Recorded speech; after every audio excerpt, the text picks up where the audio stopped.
Bonsoir à tous, c'est Rev Tov, les Koulam, nous rattachons avant de commencer le cours. J'aimerais le dédicacer pour l'élévation de l'âme, les Nishmat, Simon Mecha Bat Rachmouna, les Nishmat et pour l'élévation de l'âme de Shalom Ben Esther, ainsi que pour l'élévation de l'âme, les Nishmat, notre très cher ami, notre ami de cœur, Michael Ben Fena Sonia. Mercredi, c'est les 30 jours, qui nous a quittés subitement, malheureusement. C'était un combattant de la Géoula dans ce monde-là. On espère qu'il continue son combat auprès d'Hachem, et en tout cas que le cours il soit aussi les Nishmat pour l'élévation de l'âme. Le cours de ce soir, par rapport à l'actualité et la parachie de la semaine, bien entendu, il y a un événement assez intéressant lors de la libération des derniers otages Shabbat, un grand Kiddush Hachem. Il y a eu une sanctification du nom d'Hachem, avec autour de la libération d'un des otages qui porte le nom de Sacha Tropnov. Alors lui, toute sa famille ont été kidnappés le 7 octobre. Son père a été assassiné. Et sa mère, sa grand-mère et sa petite copine, sa femme, sa conjointe, on va dire comme ça, elles ont été kidnappées. Okay, lui, il ne savait pas qu'il a été kidnappé d'un côté et les filles de l'autre. Il ne savait pas qu'elles étaient kidnappées. On lui a annoncé ça lorsqu'il a été libéré, que son père a été assassiné et que, effectivement, même sa copine et sa mère et sa grand-mère ont elles aussi été kidnappées. Et là, autour de sa libération, il y a eu un grand Kiddush Hashem. En fait, là, sa mère elle-même, elle a fait tchouva là-bas, sur place, à Gaza. Elle a pris sur elle Shabbat et elle a pris sur elle la Tzniut. Quand elle est sortie, elle a changé complètement. Elle commençait à parler de Emouna, elle commençait à parler de la grandeur d'Hachem, elle commençait à renforcer les femmes sur la grandeur du Shabbat, sur la grandeur de la Tzniut. Et à tel point qu'elle a annoncé, lorsqu'on lui a annoncé que son fils allait probablement sortir, donc ce qui s'est passé Shabbat, elle a demandé à ce que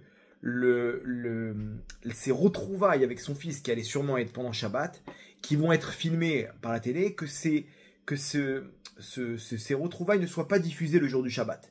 Elle a supplié, elle a demandé, j'ai une demande à faire, quand Shabbat il sort, vous pourrez diffuser ces images, mais pas pendant Shabbat. Je veux pas qu'on transgresse Shabbat à cause de moi. Et elle a demandé, je vous en supplie, les femmes, allumez les neurones de Shabbat pour que la libération se passe de la meilleure des manières de mon fils, etc. Et vraiment, elle a mis en valeur la grandeur du Shabbat. Et effectivement, malheureusement, dans un pays où la Torah n'a pas encore pris le dessus, et donc toutes les télés ont retransmis l'événement, sauf les retrouvailles. Ils ont tous respecté, sauf les retrouvailles de Sacha avec sa mère. Et dès que Shabbat est sorti, ils ont dit Shavuatov, c'est bon, Shabbat est sorti, on peut enfin regarder les images. Il y avait trois petits films comme ça, des retrouvailles, et ils ont pu les laisser, alors que ça s'est passé dans l'après-midi déjà. On a vu aussi une autre image de sa grand-mère. Alors maintenant, sa mère, elle est venue avant, pour passer Shabbat sur place, pour que le lendemain, elle puisse accueillir son fils, pour pas transgresser Shabbat. Et sa grand-mère, elle s'est retrouvée dans un appartement à côté de l'hôpital où il allait être recueilli. Et il y a des images où on la voit, elle aussi, qui respecte le Shabbat et qui part à pied jusqu'à l'hôpital pour aller voir son petit-fils. Et la rencontre, pour pas transgresser Shabbat, elle part à pied jusqu'à l'hôpital. Et tout ça s'est retransmis à la télé. Dans une famille d'origine russe qui n'ont pas connu l'éducation de la Torah et les mitzvot et qui ont rencontré Hachem dans l'obscurité dans laquelle il se trouvait, et vous allez voir que sa copine, qui porte le nom de Sapir Cohen, elle, son histoire, elle est encore incroyablement plus grande et plus forte. Mais Bezrat Hashem, je vous la laisse pour la fin du cours. Vous allez voir je vous laisse un peu de suspense, mais ça vaut le coup. Donc, bien entendu, le lendemain de la libération de Sacha, le grand rave de Russie, il est venu spécialement se déplacer pour le rencontrer, comme il est d'origine russe, ce kidnappé, et il lui met les tefilines devant la télé, et Sacha, il fait le Shema Israël en public. Donc, un Kiddush Hashem énorme. Et bien entendu, sa mère qui fait une conférence de presse. Avant de commencer les remerciements, elle dit « Je tiens à remercier en premier Akadosh Baruch Hu en personne pour tout le bien qu'il nous a fait. » Et on parle d'une femme qui a été kidnappée, qui a perdu son mari, sa mère, son fils. Tout le monde, elle a vécu l'enfer. Et la première des choses qu'elle fait, elle remercie Akadosh Baruch Hu. Là, il y a, comment dire, des gens simples. Le message, pour nous, il est incroyable. Des gens simples qui n'ont pas connu l'éducation. Ils n'ont pas baigné dans l'éducation de la grandeur d'Hachem. Et ils arrivent à faire une leçon au monde combien Akadosh Baruch Hu, il est bon. Pas que dans les bons moments, mais même dans les mauvais moments. Même quand tout va mal, Akadosh Baruch Hu, il est là. Et tout est pour le bien. Et ils arrivent à le remercier. Il arrive à faire le schéma Israël et les tefilines. C'est-à-dire, c'est illogique. Une personne normale aurait dit, mais range tes tefilines. Quoi, tu crois que je veux remercier Dieu après ce qu'il m'a fait? Ça, ça n'existe pas chez un juif. Un juif, plus on le fait souffrir, plus il se rapproche d'Hachem. Pourquoi? Parce que son corps, il souffre. Mais sa neshama, elle comprend que c'est pour le bien. Et il faut juste arriver à se connecter avec cette lumière. Donc, Bezrat Hashem, c'est l'objet du cours de ce soir. On va essayer ensemble de se renforcer. On a besoin un petit peu d'Emouna. Vous allez voir que chacun, où qu'on se trouve, on a à peu près le même rôle sur Terre, de peindre le monde de Emouna. On est chacun dans un petit moment d'obscurité. Ok? Et je pense que c'est une leçon pour nous, que si eux, ils ont réussi à le faire, dans l'obscurité la plus profonde dans laquelle ils se trouvaient, alors, à plus forte raison pour nous, on peut arriver à se connecter avec cette lumière de la Emouna, et où qu'on soit, de peindre le monde, cette lumière d'Hachem, de cette lumière de la Géoula, qui est la lumière de la Emouna. Donc comment ça marche? Ne vous inquiétez pas, on va essayer de rentrer dans les détails, et je vous promets une petite histoire sympathique à la fin du cours. Il ne me reste plus qu'à vous demander d'accrocher vos ceintures, et on va faire un petit voyage sympathique dans les secrets de la Emouna, pour pouvoir emporter cette lumière avec nous, Bezrat Hashem. Un jour, il y a un des élèves, je m'occupais souvent des jeunes à Ashdod, et il y en a, il ne comprenait pas comment quelqu'un qui arrive à étudier la Torah, il arrive à s'en sortir dans la vie. Okay, quand quelqu'un il n'a pas de business, il n'a pas des rentrées d'argent fixes, okay, il s'écroule, c'est la logique. Et pourtant, il voit que, au Hachem, il y a la bracha et tout. Et il me dit, mais dis-moi, dans quoi tu travailles? Ne me dis pas que tu gagnes ta vie à faire des cours de Torah, c'est pas possible. Tu as sûrement un business derrière, je sais pas, des investissements, des trucs, c'est quoi ton secret? Un petit jeune de 15 ans. J'écoute-moi bien. Moi, je travaille dans le marketing. À côté de ça, j'ai une boîte de marketing. Je m'occupe de diffuser un business. Il y a des gens, ils font ils s'occupent de diffuser, de faire en sorte qu'un projet il soit diffusé dans le monde. Ok, moi aussi je fais pareil. Je travaille dans le marketing. Ok, il me dit c'est quoi comme événement que c'est quoi comme type de projet que tu fais? Et je lui dis le projet que tout juif doit faire. C'est-à-dire que le business d'un juif, c'est ni plus ni moins que de dévoiler la royauté d'Hachem sur terre. C'est ça mon business. Mon business dans le marketing, c'est faire en sorte que le nom d'Hachem, il soit de plus en plus grand dans ce monde-là. Et que cette royauté d'Hachem, elle se dévoile dans le monde. C'est tout ce que je fais. Voilà ce que je fais. Je m'occupe du business d'Hachem. Ça, c'est mon business. Hachem, après, il s'occupe de mon business. Et je pourrais pas t'expliquer, mais Hachem, ça marche. Mais moi, c'est ça mon business. Le business, et c'est ce business-là que tout le monde doit arriver à faire avancer. Ok, on est tous dans le marketing. On est tous là pour développer cette royauté d'Hachem sur terre. On l'a vu dans la paracha de la semaine. Hachem nous dit Vatem tiyulim mamlechet kohanim vegoy kadosh. Et vous serez pour moi une royauté de kohanim. Kohanim, c'est des hommes de spirituels. Vegoy kadosh et un peuple saint. C'est-à-dire vous n'êtes pas comme les autres peuples. Saint, ça veut dire kadosh. C'est-à-dire que vous êtes mis de côté. Ok, vous avez cette force d'être au-dessus des autres peuples. Pas en tant que, arrogance. Ok, on n'est pas là pour s'élever. Ouais, nous on est plus fort que vous. On n'est pas dans une concurrence. Hachem nous a choisi pour faire l'intermédiaire et diffuser cette lumière qui est inscrite dans la Torah, de la diffuser dans le monde. Ok, donc le monde tant qu'il veut faire sa vie, alors on va être des ennemis pour eux. Ok, qu'un médecin qui va dire à une personne d'arrêter de fumer, alors que cette personne-là ne peut pas arrêter de fumer.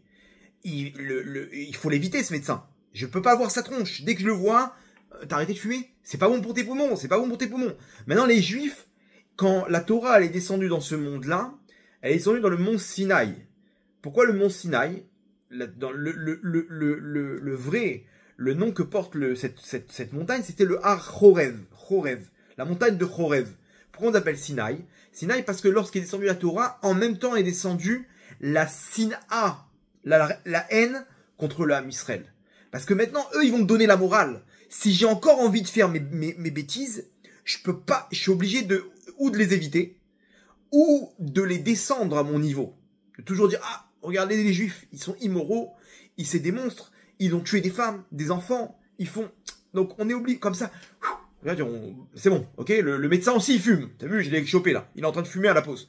Donc c'est bon, on peut tous fumer. C'est comme ça qu'est descendu la haine, c'est inconscient, mais derrière il y a, tu vas pas me dire quoi faire, ok, tu vas pas me dire quoi faire. S'ils veulent recevoir, ils vont recevoir, mais la plupart, il faut liquider ce peuple, comme ça il nous sépare de nos obligations, de notre responsabilité. Mais nous, on a ce rôle-là, c'est de dévoiler la grandeur d'Hachem, de dévoiler la royauté d'Hachem sur terre. Ça, c'est le business de chacun d'entre nous. Comme Hachem nous l'a donné, le titre depuis qu'on a reçu la Torah, c'est de le faire. C'est-à-dire qu'à travers les mitzvot, je vais dévoiler la grandeur d'Hachem sur terre. Et c'est ce qu'ils ont fait. Cette famille-là, ils sont sortis. Quand lui fait le schéma Israël devant tout le monde, il est en train de montrer qui est le patron. Moi, je suis parti pendant 500 jours, ok, kidnappé, entre les mains d'une organisation terroriste, des assassins qui sont encore plus barbares que les nazis. Et là-bas, quand je sors, je dis une chose, que Hachem Echad ou Shmo Echad, qu'Hachem est un et que son nom est un. Voilà ce que je dis. Je parle qu'Hachem est un dans ce monde-là. Il y a personne qui m'a fait du mal. C'est pas le Hamas qui m'a fait du mal, c'est Hachem. Pourquoi? Je sais pas. J'ai des fautes. J'ai un compte à régler, mais derrière on voit la réaction elle est de se rapprocher d'Hachem. Donc là, il y a ce qu'on appelle une sanctification du nom divin. C'est ce qu'on appelle le Kiddush Hachem.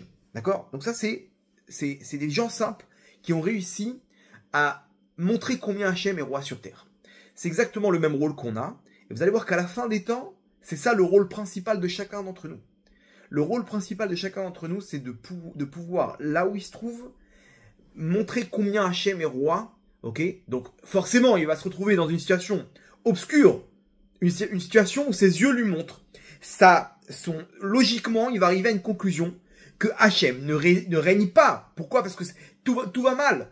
Je me suis rapproché d'Hachem, j'ai pris sur moi la tsniout, Shabbat, et pourtant, je vois qu'Hachem me repousse. Je vois que je n'arrive pas à gagner ma parnassa, je n'arrive pas à me marier, je n'arrive pas à mes objectifs que je me suis fixé. Donc, techniquement, Hachem n'existe pas. Et pourtant, je continue dans la Emouna. Là, j'illumine ce point obscur du monde. J'illumine ce point obscur du monde. Et ça, c'est le rôle de chacun d'entre nous. Alors ça, c'est le Or Chaim qui l'explique. Le Or Chaim Akadosh Rabbi Chaim Banata. Il explique en fait comment ça se passe dans le monde. Il y a la réparation du monde, elle se fait selon 50 étapes. Il y a 50 étapes qu'on va appeler, en hébreu, c'est les 50 sha'arim, 50 portes. Et le Ham Israël, il a pour rôle de descendre dans chacune des étapes. En fait, c'est une descente dans des... Il résume ce qu'explique la Kabbale, okay, les secrets de la Torah, où il faut aller chercher les étincelles. Alors lui, il explique que les étincelles, elles sont regroupées selon des étapes. C'est-à-dire, plus on descend, et en fait, quand on descend, on arrive dans une certaine catégorie d'étincelles. Et il explique que les Bnei Israël, en fait, pour pouvoir décrocher, ils sont arrivés au 49e niveau sur 50 au moment de la sortie d'Égypte.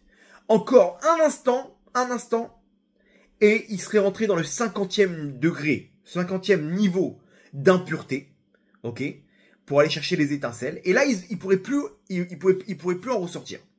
Pourquoi ils pourraient plus en ressortir? C'est-à-dire quoi de plus en ressortir? C'est-à-dire qu'en fait, chaque niveau, il décroche l'équivalent dans le bien. Quand tu descends dans le 49e niveau d'impureté, le travail que tu fournis va te permettre de décrocher le 49e niveau de Gdusha, de pureté.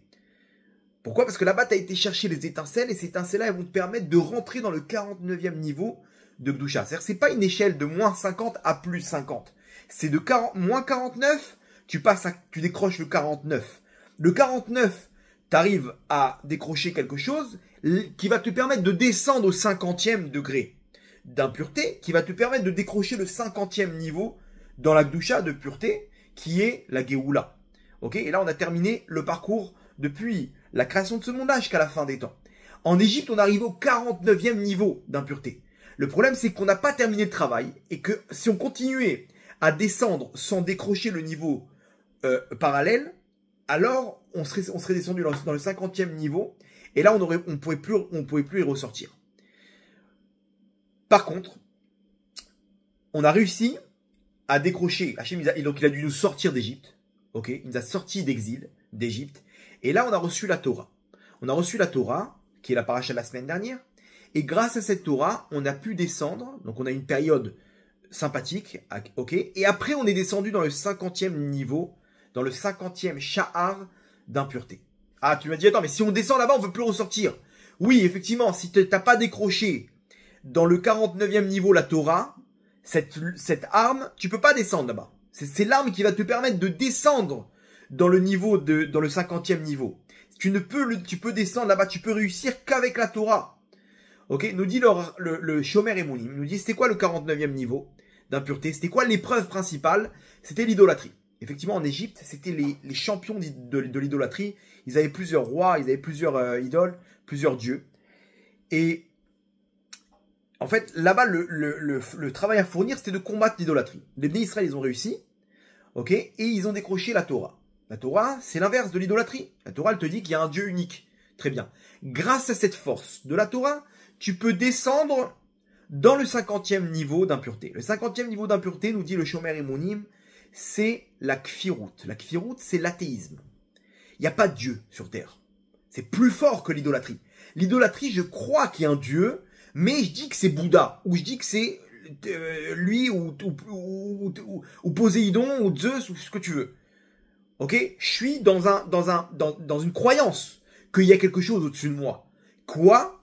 Non, c'est là que j'ai pris un mur. Mais je suis croyant. Ok. Là, c'est encore plus grave. Je suis pas croyant.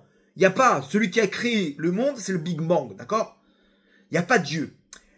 Grâce à la Torah, je vais pouvoir, dans un des cours là précédemment, on a expliqué un peu le lien, comment la Torah, elle explique la science, elle confirme la science. Ok? Grâce à la Torah, je vais pouvoir comprendre que oui, il y a un Dieu dans ce monde d'athéisme. Et comprendre que j'ai une mission, comprendre qu'il y a des Gilgulim avant. Et même si ça me paraît illogique. Et qu'il y a des épreuves de gens qui ont fini en otage pendant 500 jours. Qu'est-ce qu'ils ont fait dans ce monde? Qu'est-ce qu'ils ont fait pour mériter toutes ces épreuves? Des tzadikim qui sont partis à la Shoah. Alors je comprends ceux qui étaient assimilés, d'accord? Et encore, pourquoi ils ont mérité tout ça? Mais des tzadikim, des admourim, kodesh kodashim qui sont partis à la Shoah dans des souffrances atroces. Ça, je comprends pas. Alors t'inquiète pas, grâce à la Torah, tu vas comprendre. Et plus on descend, plus la Torah, elle se dévoile en détail. La Torah de la Kabbale, qu'avant c'était impossible, c'était juste un petit groupe de personnes qui connaissaient. Aujourd'hui, c'est que vous allez sur YouTube, n'importe quelle partie de la Kabbale, vous avez des explications. C'est dévoilé, c'est connu. Hachem, il a permis de dévoiler cette Torah de plus en plus, la Chassidoute, et tous les livres, les livres Akdoshim, tous les secrets de la Torah, ils se dévoilent. Pourquoi? Parce qu'on veut que tu utilises cette arme pour combattre l'athéisme. L'athéisme, c'est l'inverse de la Emouna. Et à ce moment-là, qu'est-ce qu'on décroche? L'équivalent dans le 50e degré de Gdusha, c'est la Torah, la Géoula. La Géoula, c'est d'arriver donc à matérialiser que Dieu existe et donc comment? Avec la Géoula où Hachem, il va redevenir roi sur terre. Hachem les melech al kol haaretz. Hachem, il deviendra roi sur toute la terre, dans le monde, et il va dévoiler par l'intermédiaire du Mashiach sa royauté sur terre. Donc ça, aujourd'hui, c'est le rôle qu'on a. Le rôle qu'on a, c'est grâce à la Torah, de comprendre que tout vient d'Hachem. Mais pas seulement ça. En plus d'arriver à un niveau que tout est pour le bien. C'est tout vient d'Hachem, forcément tout est pour le bien. Et même si mes yeux me montrent quelque chose de mauvais, c'est une mauvaise interprétation.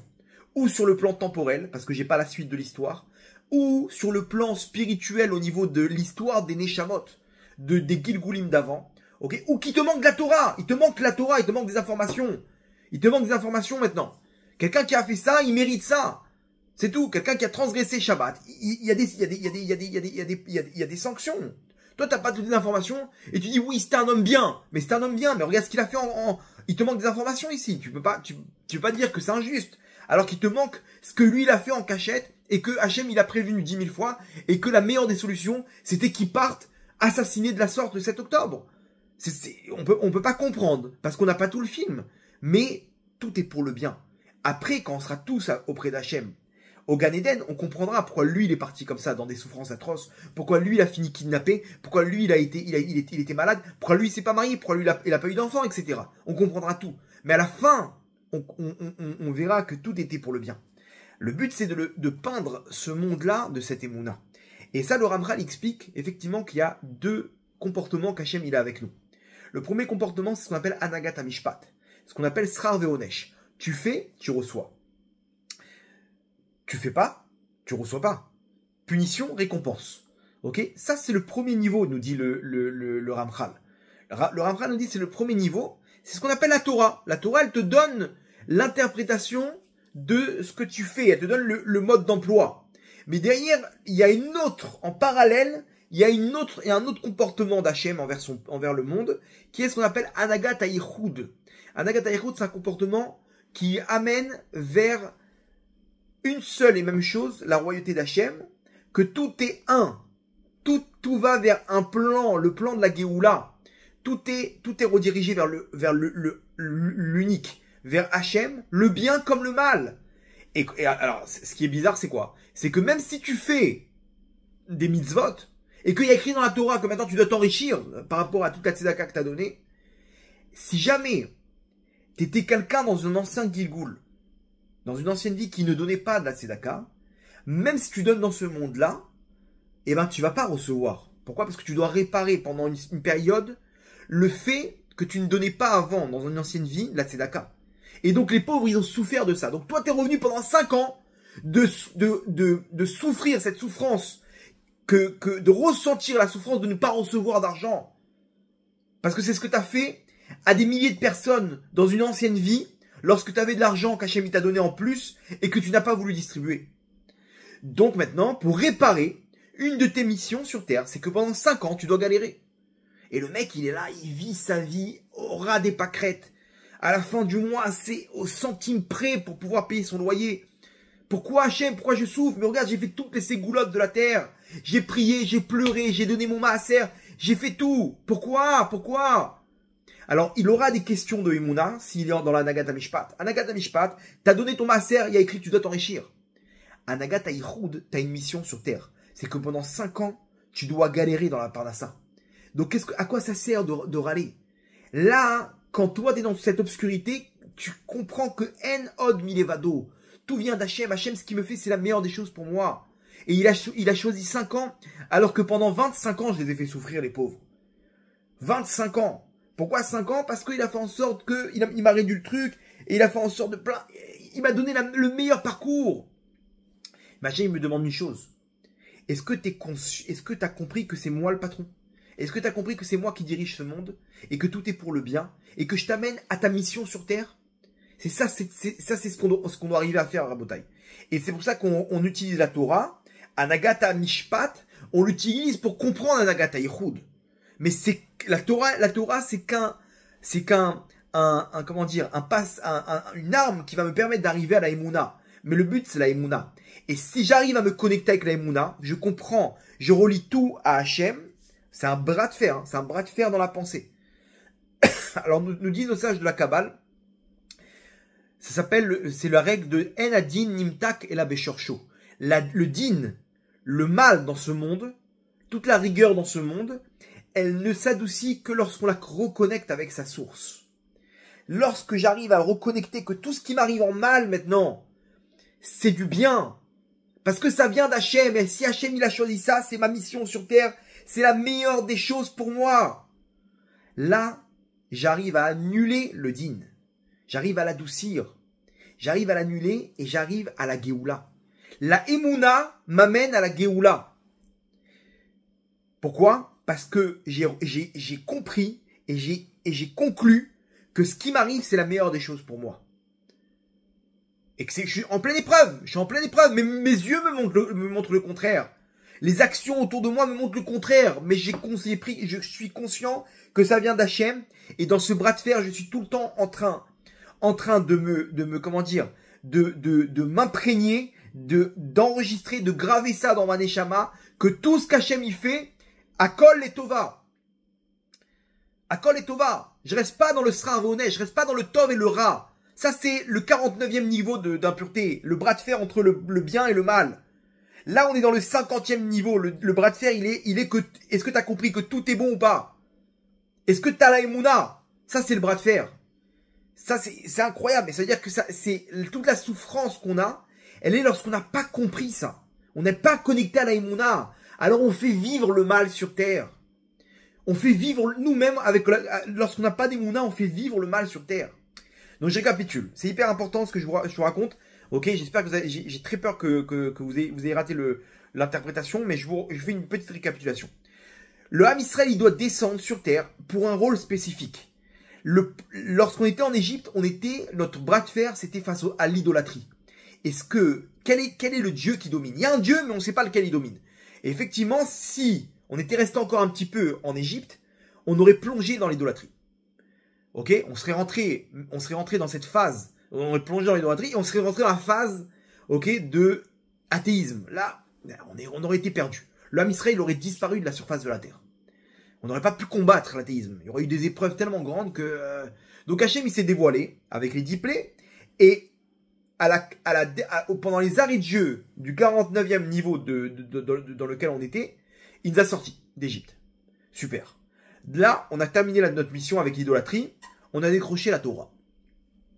La Torah, donc c'est le niveau équivalent. Quand on a décroché la Torah, on peut descendre maintenant dans le 50e niveau, qui est l'athéisme. Là, on peut combattre.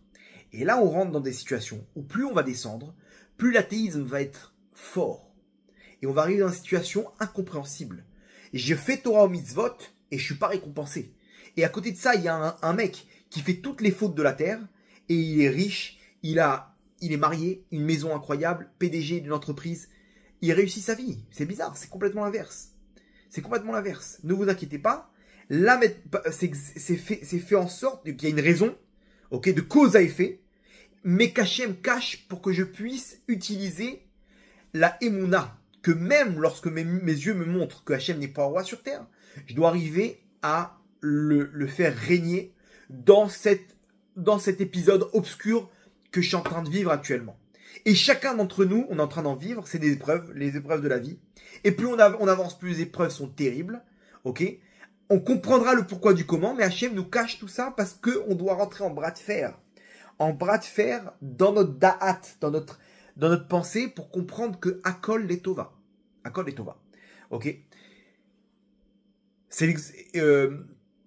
Je vous donne un petit exemple. Ok, je vous ai déjà ramené cet exemple. Johnny, notre cher Johnny, un enfant qui fait les 400 coups à l'école.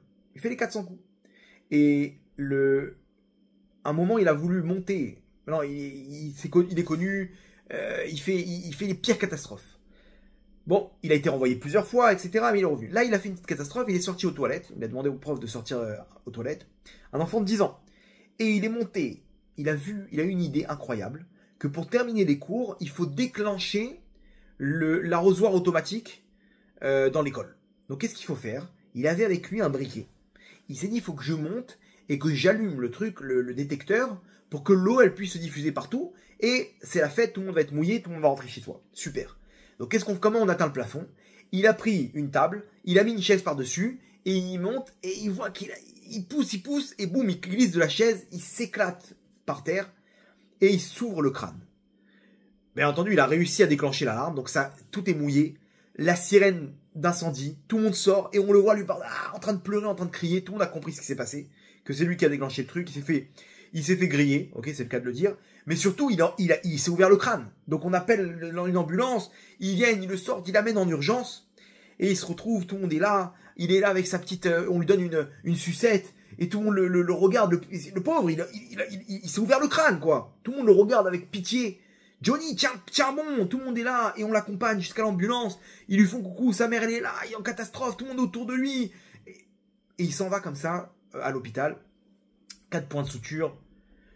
Dans son copain de classe, qui a vu l'histoire, il rentre chez lui. Il raconte l'histoire à sa mère. Il dit, maman, tu sais ce qu'il a fait Johnny aujourd'hui? Il raconte l'histoire.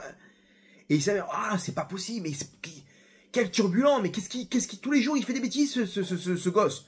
C'est pas possible. Non, mais tu sais quoi, maman, il a quand même réussi à gagner une sucette à la fin.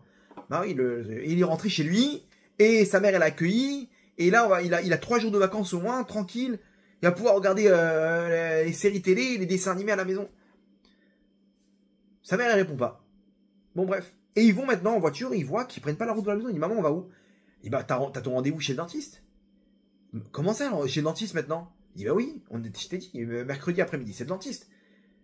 Mais non, mais maman, mais pourquoi? Attends, je comprends pas. Et il commence à pleurer dans la voiture. Et elle dit, mais attends, mais c'était prévu, qu'est-ce qui t'arrive? Pourquoi tu pleures? Il dit, mais tu sais pourquoi je pleure? Parce que moi, aujourd'hui, j'étais gentil. J'ai écouté le prof. J'ai eu une bonne note. Et j'ai truc et machin. Et maintenant, moi, je vais me retrouver chez le dentiste. Il va m'arracher des dents. Et je vais même pas pouvoir manger de bonbons. Alors que Johnny, il a fait les pires catastrophes, il s'est retrouvé avec une sucette. Elle regarde, mais, ok, mais quel rapport? Là, c'était prévu. Que t'aies une bonne note aujourd'hui ou une mauvaise note, dans tous les cas, il y avait ce rendez-vous. C'est aucun rapport avec l'épisode de Johnny. C'est tout. Rabotage, c'est exactement cet exemple-là, et c'est exactement ce qu'on vit aujourd'hui. Nous, on a une mission sur Terre. Tout notre problème, il est on essaye, toute notre souffrance, Rabotage, elle est là parce qu'on est en train de se comparer et d'essayer de tirer une conclusion. Voilà, puisque j'ai une bonne note, ok, j'ai fait un bon Shabbat, donc dans cette semaine, je devrais recevoir une bonne parnassa. Et quand on reçoit pas la bonne parnassa, et qu'au contraire, le mec, c'est une catastrophe sa vie, il vient, il dit, attends, je comprends pas, j'ai des questions là. Et l'autre, il a fait les pires bêtises. Il revient de Cancun, où là-bas, il a fait tous les soirs, tous les tikkunim des Shovavim voilà, vous avez compris. Attends, et lui maintenant, il vient, il est passé PDG dans son entreprise. La semaine qui suit. La vie est belle. Le mec, il va toucher 20 000, de 10 000 euros, il est passé à 20 000 euros. Et moi, j'ai pas un sou. Alors j'ai fait un Shabbat de fou et l'autre, il est revenu Shabbat après avoir fait toutes les fautes de la terre. Vous avez compris la bataille? Lui, ça n'a aucun rapport. Il est en train de défoncer sa neshama. On lui donne une petite sucette pour en attendant qu'il fasse tchouva. Mais le mec, il s'est ouvert la neshama maintenant. Il a 4 points de suture sur la neshama. Ah, pour réparer tout ça, ouh. Non, toi, tes notes, elles vont t'amener. Demain, tu vas avoir le bac. Tu vas devenir dentiste. C'est là-bas que tu vas comprendre pourquoi ta note, elle était suffisante. Elle était importante. Mais tout de suite, maintenant, aucun rapport. T'as un rendez-vous chez le dentiste. Maintenant, tout de suite, t'as un tikkun à fournir. T'as une mission sur Terre. T'as une shlichut. On a une shlichut. Maintenant, tu dois passer ces 5 ans de pauvreté, de galère dans la parnassa. Pourquoi? Parce que tu dois réparer. Ça n'a rien à voir avec le cause à effet. Et c'est ce qu'il dit Rabbi Nachman. Rabbi Nachman, il dit, l'écoutez Moran Resh Nun. 250. Il dit comme ça, Ikarat Sahar, l'essentiel de nos souffrances sur terre, Veïsourine et des douleurs, Urak Michisaron à Da'at. Il vient seulement du manque de Da'at. Le Da'at, c'est d'arriver dans ma tête, c'est que je suis pas arrivé à comprendre que tout est pour le bien, tout est par rapport à cette mission sur terre que j'ai. Accepte que dans l'obscurité, que tout ce qui t'arrive, c'est pour le bien. Et si on n'arrive pas à accepter, si on n'arrive pas à se connecter à cette lumière, alors on va souffrir. Premièrement, parce que on croit qu'on fait pas assez, on croit qu'on n'est pas à notre place, comme cet enfant qui a fait la comparaison avec Johnny, et qui comprend pas pourquoi lui il va pas en sortir de sucette alors qu'il a une bonne note. Ok, il n'arrive pas à faire le rapprochement que c'est comme ça, il y a une mission sur Terre, donc ça c'est d'abord dans le manque de da'at, mais aussi parce que dans ton da'at, tu peux faire le mitouk. Dans ta pensée, tu peux te connecter à la source, que tout est pour le bien, ok? Et donc, transformer le mal en bien, et arriver à ta Géoula. Comment le faire? Avec la Emouna. C'est la Emouna qui m'amène à comprendre que tout est pour le bien, et à accepter mes épreuves, à accepter cette obscurité, à accepter cette souffrance que je suis en train de vivre. Et quand je fais ça, je me connecte avec la source de tout ce qui se passe dans ce monde, qui est Akadosh Baruch Hu. Et là, Enadin Nimtak et là Beshorcho. Le mal s'adoucit dans sa source. Et donc c'est terminé. Géoula. Géoula. On arrive à ce moment-là à notre délivrance, ok? Quand on se connecte à comprendre et à accepter que Tov Hachem la colle, que Hachem il est bon dans tout, tout. Il n'y a pas de mal dans ce monde. Le mal, c'est moi qui lui donne des forces. Il n'y a pas de mal. Il y a juste maintenant une période difficile à passer. N'appelle pas ça du mal. Le mal, c'est un problème dans ton interprétation, un problème de da'at. Chisaron beda'a da'at, comme il dit Rabbi Nachman. C'est ça mon seul problème. Chisaron à da'at. Mais j'ai une mission. J'ai une mission maintenant, je dois aller chez le dentiste. C'est comme ça. C'est aucun rapport avec le cause à effet. Donc, Rabotai, il y a le premier comportement qu'Hachem a, c'est le cause à effet. Ce comportement, il existe. Mais il faut savoir que maintenant, plus on se rapproche de la fin des temps, plus on va se connecter à Anagat Aïchoud. Ce comportement qu'Hachem a, où il nous amène vers sa royauté sur terre, où Hachem est un. Il n'y a rien, il n'y a que lui. Il n'y a pas de mal. Même le mal, c'est lui. Il n'y a pas d'épreuve. Tout est pour le bien. Malgré que je vois du mal. Mais parce que tu es encore là-bas. Ça, c'est le premier niveau. Anagat Amishpat. Tu vois du mal. Tu vois le bon, le mauvais. Tu vois la récompense, la punition. Ça, c'est le premier niveau. Ça, c'est le Nefesh Behemi, nous dit l'Admor Azaken. Nefesh Behemi, lui, il voit le bien et le mal. Et c'est ça qui l'intéresse. Mon intérêt. Est-ce que je vais... Si j'ai donné la tzedaka, donc je vais recevoir maintenant. Je vais recevoir. Vous comprenez? C'est ça ce qu'on attend derrière. On attend de recevoir, de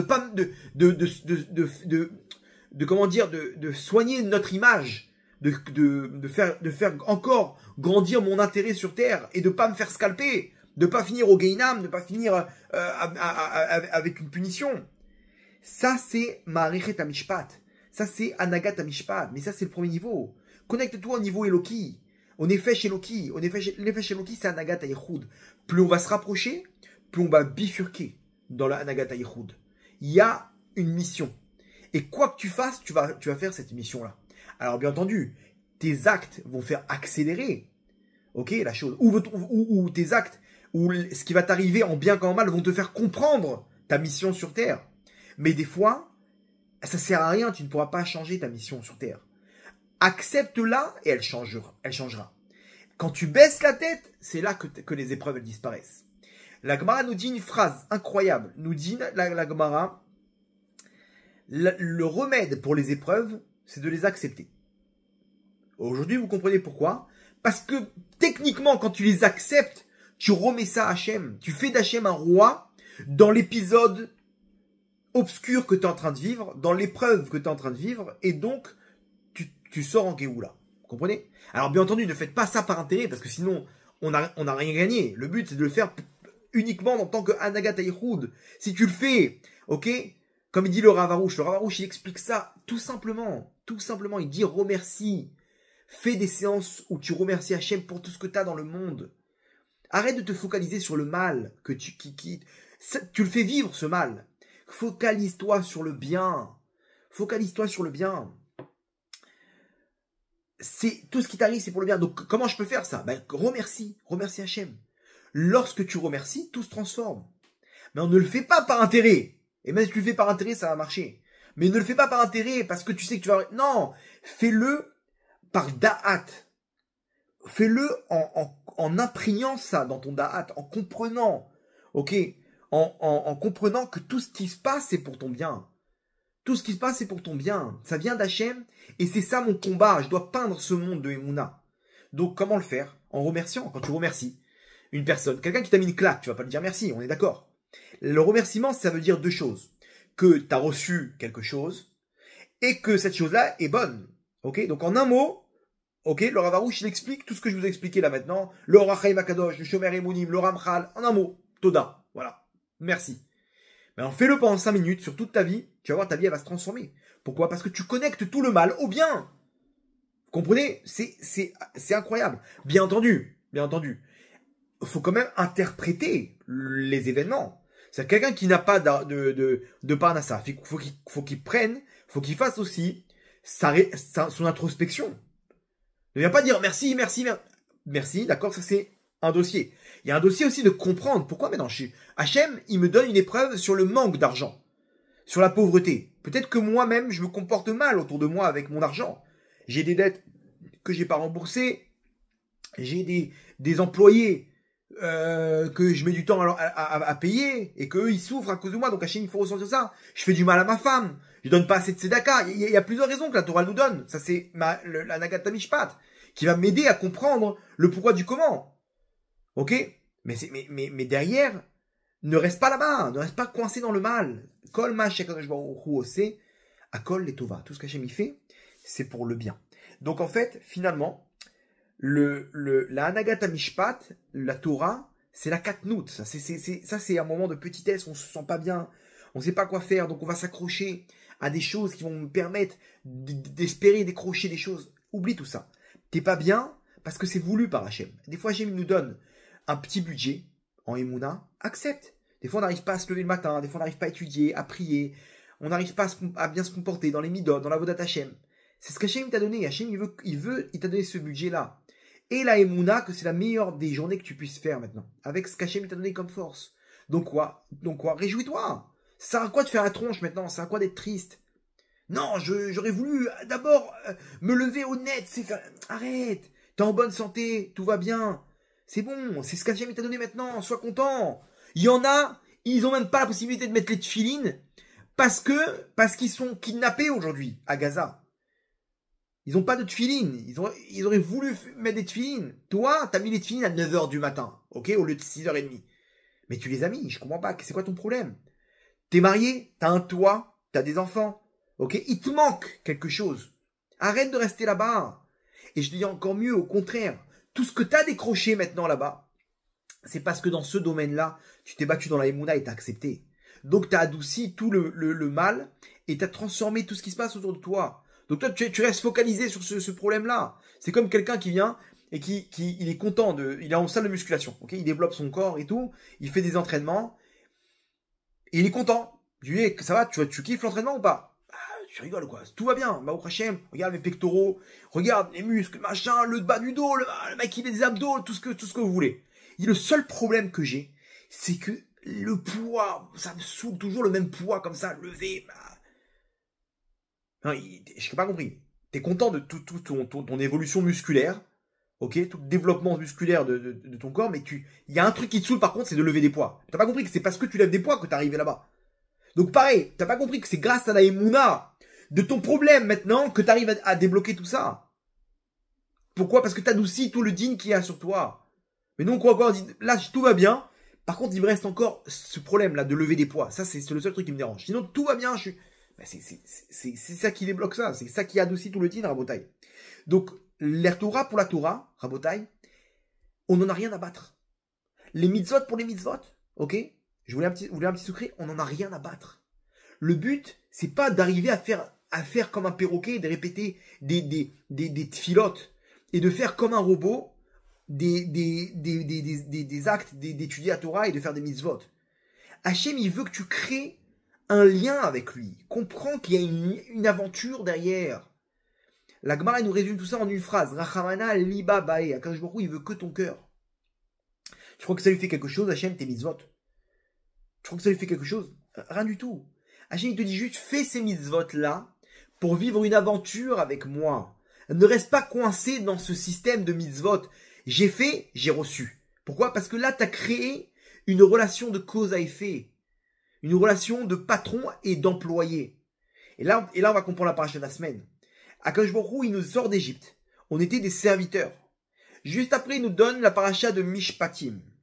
Il nous donne la Torah, il nous enseigne les enseignements sur les esclaves. Les enseignements, tout ce qui fait référence lorsqu'on a un esclave juif. Alors, un juif qui n'a pas de quoi payer, alors il se vend en tant qu'esclave. Un esclave goy, non juif, etc. On apprend tout ça. Pour te dire quoi? Pour te dire que toi, tu as reçu la Torah.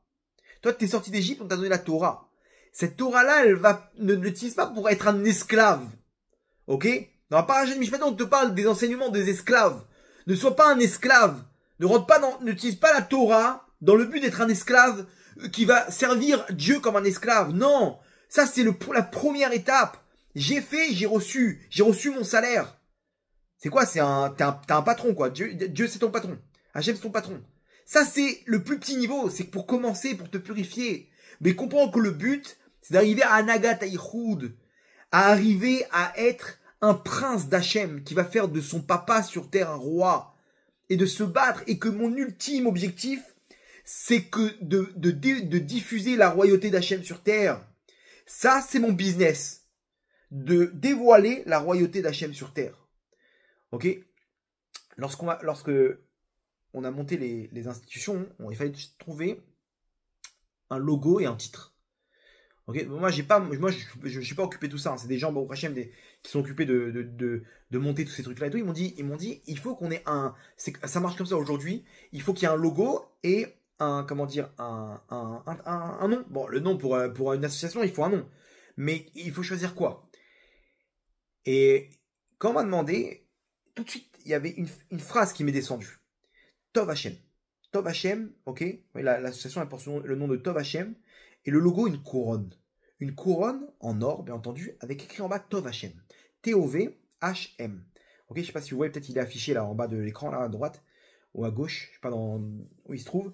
Mais vous allez voir ce petit logo, c'est le logo Tov Hachem. L'association, elle porte le nom de Tov Hachem. Pourquoi? Parce que, pour moi, l'association, elle ne sert qu'à une chose. Moi, je suis dans le marketing. Ça veut dire que mon but, c'est de diffuser la royauté d'Hachem. Ça, on le fait avec une chose. Combien Hachem il est bon. Tov Hachem la colle. Hachem il est bon. Tov Hachem, point. C'est ça la marque de fabrique de la royauté d'Hachem.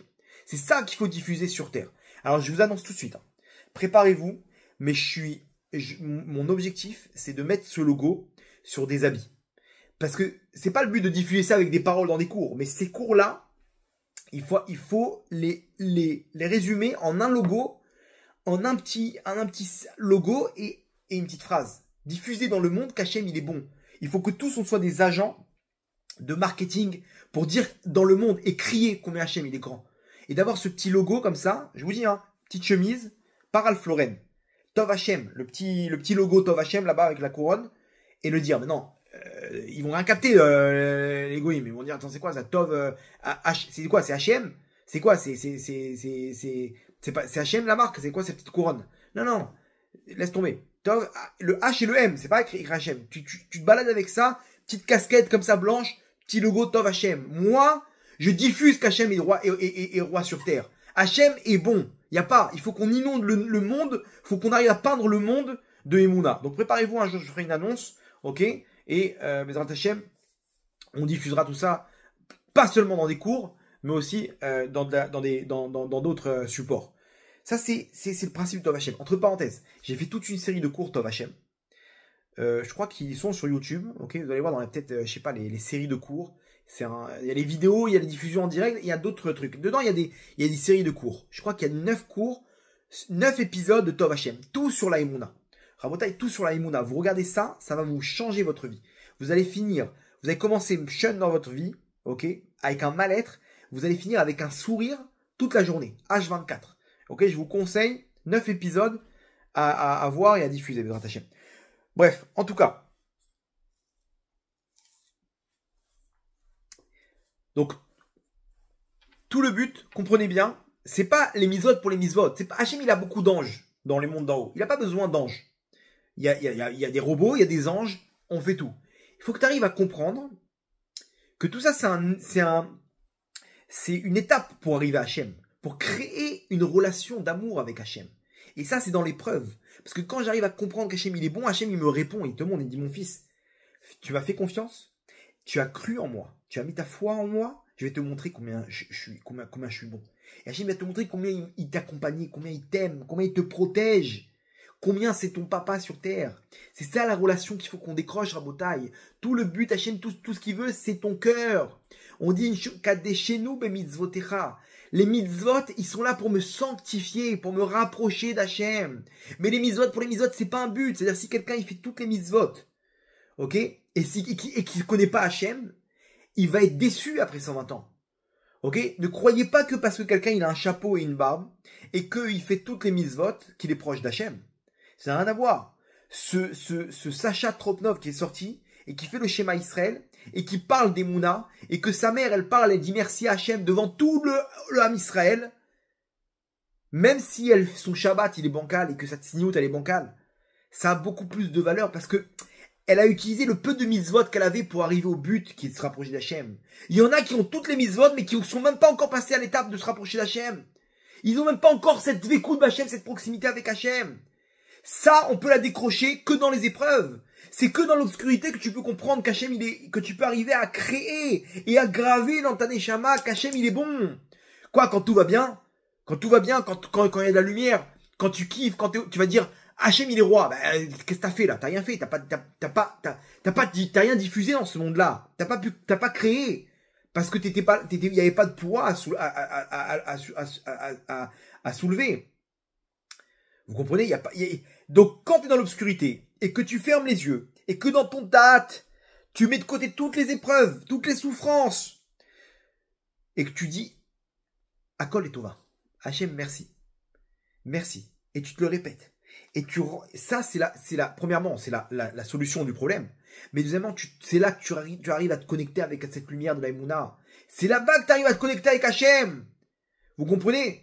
C'est ça ce qu'Hachem il attend de nous, dans l'obscurité. C'est-à-dire que l'obscurité, c'est un cadeau. Les épreuves, c'est un cadeau pour nous approcher d'Hachem. Qui mieux que David Ameller? Toutes les souffrances qu'il a eues. Et il n'y avait pas plus proche d'Hachem que David Ameller. David Ameller, il disait une chose. Va'ani kirvat Elokim litov. Il n'y a qu'une chose qui est bon pour moi. Va'ani kirvat Elokim, la proximité avec Hachem. Litov, c'est ce qu'il y a de mieux pour moi.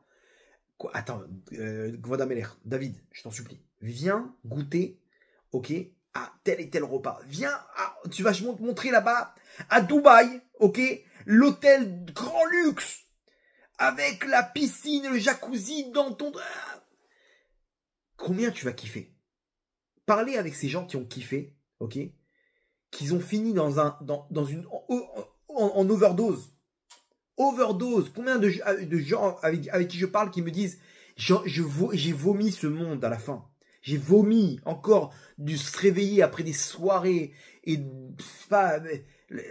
dans l'alcool, dans la drogue, dans les femmes et tu te réveilles avec un mal-être.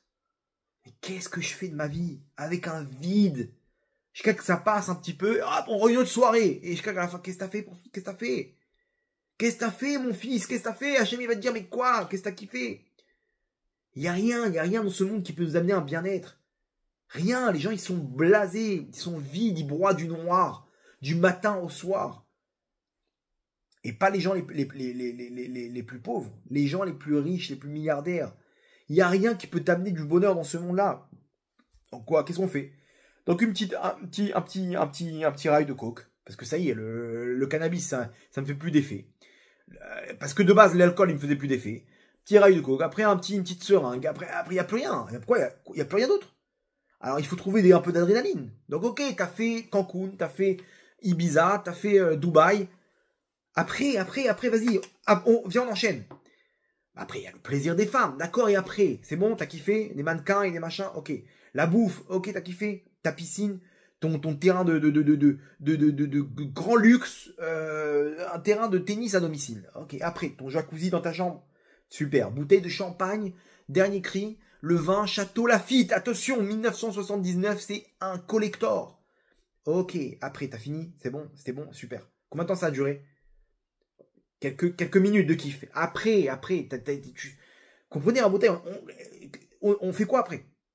David Ameller, il te donne la solution. Il te dit, moi j'étais roi d'Israël. Moi j'avais tout ce qu'il faut au monde. Et pourtant, David Ameller, il te dit, Vani kirvat Elokim litov. Vani kirvat Elokim litov. C'est qu'il n'y avait que la proximité avec Hachem. Pourquoi? Parce que c'est une proximité éternelle. C'est un bonheur qui est spirituel. Donc c'est quelque chose qui me remplit sans arrêt. Quand je suis dans la matérialité, le plaisir, il est matériel. Il a une fin, comme toute chose dans ce monde-là. Mais quand le plaisir, il est spirituel, donc le plaisir est éternel. Et donc c'est ça ce que je décroche après 120 ans. Alors peut-être je vais vous dire un secret, n'ayez pas peur, mais on emporte, prenez vraiment ce cours-là comme une leçon de vie. Pourquoi? Parce que si on n'arrive pas à décrocher la Emouna, si on n'arrive pas à se connecter avec Hachem dans les épreuves, alors on passera à côté de cette proximité à l'éternité avec Hachem. Parce que tout le but, c'est d'emporter ce qu'on a connu dans ce monde-là. Ce que tu as connu d'Hachem, c'est ce que tu pourras appliquer à l'éternité. On ne pourra pas te donner une lumière supplémentaire. Rabbi Chaim Parachi, il explique que il donne des instructions là-bas, comment améliorer la neshama d'un défunt dans les mondes d'en haut. Il dit là-bas que tu peux carrément donner un habit supplémentaire à la neshama. Maintenant, il ramène le rokeach, ok, un des rishonim, des décisionnaires des rishonim, qui dit que, il dit attention, tout ce que je vais dire, alors il lui ramène ses sources, mais il ramène quand même l'avis, il y a un des avis, qui est le rokeach, qui dit attention, tu ne peux pas donner une lumière supplémentaire à quelqu'un dans les mondes d'en haut, lorsqu'il a quitté ce monde, s'il n'avait pas commencé le travail dans ce monde-là. C'est-à-dire quoi? Si toi, tu vas étudier l'étude de Torah pour quelqu'un dans les mondes d'en haut. Tu vas dire, voilà, maintenant que ce cours, il soit pour l'élévation de l'âme de telle personne. Nous dit le rokeach, ça ne marche pas si cette personne-là n'a jamais étudié la Torah de sa vie. Si cette personne-là n'a pas créé dans sa neshama la proximité avec Hachem dans ce domaine qui est l'étude de la Torah, ou qui est la prière, ou qui est la tzedaka, l'action que tu vas faire maintenant ne pourra pas décupler ce qui n'existe pas dans sa neshama. Il n'a pas créé sur terre, dans sa neshama, ce pont de connexion avec Hachem. Donc tout ce que tu pourras faire ne pourra pas décupler cette lumière. S'il a étudié ne serait-ce qu'une minute dans sa vie, alors il y a sur quoi multiplier la lumière quand toi tu vas étudier pour lui. Mais s'il a jamais donné la tzedaka, quand tu vas donner la tzedaka dans ce monde-là, tu pourras pas lui donner des forces. Pourquoi? Parce que, nous dit Rabbi Chaim Parachi, parce qu'en fait, ils expliquent le principe, on n'emporte que ce qu'on a fait dans ce monde. Donc maintenant, vous allez comprendre que si j'ai créé de la proximité avec Hachem, eh ben, dans les mondes d'en haut, je serai à côté d'Hachem. J'aurai ces sentiments qui va pouvoir se décupler à l'éternité. Mais il y en a, hein, ils n'ont jamais utilisé la Emouna. Ils vivent comme des robots. Et je vous parle des plus religieux d'entre nous. Ok? Ça ne veut pas dire qu'ils sont proches, qu'ils font toute la Torah et les Mitzvot, qu'ils sont proches d'Hachem. Ils n'ont jamais connu la proximité avec Hachem. Ils sont tout le temps dans le cause à effet, dans le métro boulot dodo. Dommage, mon tzaddik. Dommage, un tzaddikat, tu passes à côté d'Hachem. C'est ce que tu crées maintenant dans les épreuves. C'est là-bas que tu peux créer cette connexion. C'est là que ce que t'emportes à l'éternité. Rabbi Yehuda Ptaya, la Vachalom, il s'occupait des tikkun des Neshamot. C'est-à-dire qu'il parlait, il y a des Neshamot qui étaient en exil, qui étaient dans ce qu'on appelle le Kafakela, il s'occupait de leur faire leur réparation et de les amener, les faire monter dans les mondes d'en haut. Il y avait une fille qui s'appelait Rosa, qui a trompé son mari pendant plusieurs années. Et donc elle n'avait pas forcément son repos parce qu'elle devait réparer cette faute. Et Rabbi Yehuda Ptaya, il a été témoin de son jugement dans les mondes d'en haut. Et il voit comment ils lui ont dit combien de fois t'as fauté, t'as trompé de fois ton mari. Elle dit, et commence à insulter tout le monde là-bas. Allez vous faire voir, je vous dirai rien, vous êtes qui maintenant? Et dans le tribunal céleste. Dans le tribunal céleste. Et elle insulte là-bas tout le monde, les anges et machin, jusqu'à qu'ils viennent avec des barres en feu. Il la massacre, il la rend en cendres. Et il la ressuscite. On parle de son esprit, hein, donc c'est pas ça, son corps il est déjà dans la tombe. Et quand elle continue, combien de fois t'as flotté avec cet homme-là? Et elle parle, je vous dirai rien. Vous pouvez me dire, et bah, il la frappe, comme ça, 3 fois d'affilée. Chaque fin, elle dit 15 fois. J'ai trompé 15 fois mon mari. Mais elle les a insultés là-bas de tous les noms. Bon, elle a pris 15 ans de kafakela. Et Rabbi Yehuda s'occupait de se faire son tikkun, il a fait ça en quelques mois. D'accord? Au lieu de faire 15 ans un an par instant ou par faute. Rabbi Yehuda, il explique, il pose la question, il dit, j'étais étonné de voir comment elle parlait alors que, ça y est, elle est plus dans son corps. Pourquoi elle parle méchamment? Pourquoi elle insulte? Pourquoi elle est vulgaire, cette femme-là? Et Rabbi Yehuda, il explique dans son livre que un homme, ce qu'il a travaillé dans ce monde-là, c'est ce qu'il emporte. Si une personne a été vulgaire dans ce monde-là, ça va être naturel. Quand il va sortir des mots, il va les sortir avec vulgarité. Pourquoi? Parce que c'est ce qu'il était dans ce monde-là. Maintenant, imaginez-vous cette femme-là, à l'éternité, elle va mal parler. Donc imaginez-vous, elle va supplier à Kajborou, elle va dire, mais renvoie-moi sur terre, il faut que je répare, je peux plus parler comme ça. Comprenez qu'on emporte avec nous dans nos bagages que ce qu'on a été sur terre. Bien entendu, ne vous fiez pas à vos épreuves. Si dans vos épreuves, vous voyez que, je sais pas, le mec, il est tout le temps en train de tomber dans la Shmirat Abrid, etc., ne crois pas que tu vas être comme ça, parce que tu es dans ton épreuve, tu es en train de créer ta proximité avec Hachem. Regarde comment t'es dans les meilleurs moments de ta vie.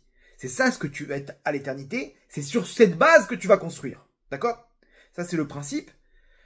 Donc, tout ce qu'Hachem nous fait, c'est pour créer cette proximité qu'on va développer et qu'on va construire à l'éternité. Vous comprenez? Donc, c'est incroyable. On est là en train de se rapprocher d'Hachem. Donc, ce monde-là, Rabotai, c'est une question d'Emouna. Tout est possible par la Emouna. C'est une pièce de théâtre. C'est Hachem qui dirige tout. Les bonnes marionnettes comme les mauvaises marionnettes.